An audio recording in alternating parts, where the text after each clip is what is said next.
नमस्ते भैया बहनी चाची माई लोगन। आज मैं एक राम भजन गीत लेके आई हूँ। आप लोगन को अच्छा लगे तो लाइक करना। जवने नी राम के खोजली धरती औ गगनमा, राम समन वही मिलनी ना, राम समन वही मिलनी ना। जब से गईली गुरु के सरनिया, राम समन वही मिलनी ना।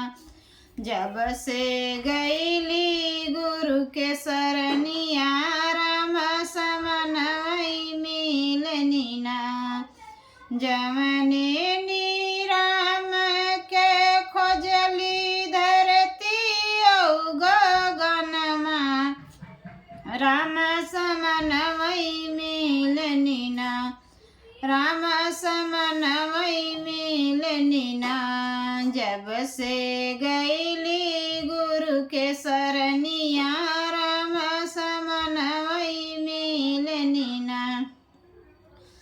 जवने नी राम के खोजली मंदिर महजिदिया, राम समन वही मिलनी ना, राम समन वही मिलनी ना।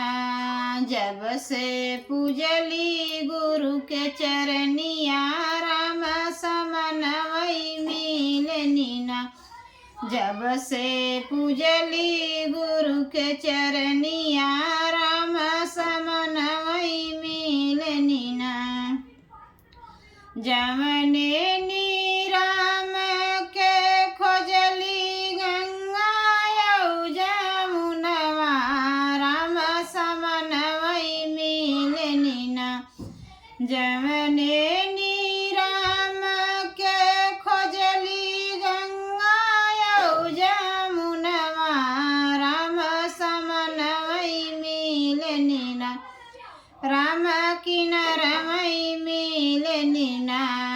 जब से कैली गुरु के सुमिरनवा, राम किनार वही मिलनी ना।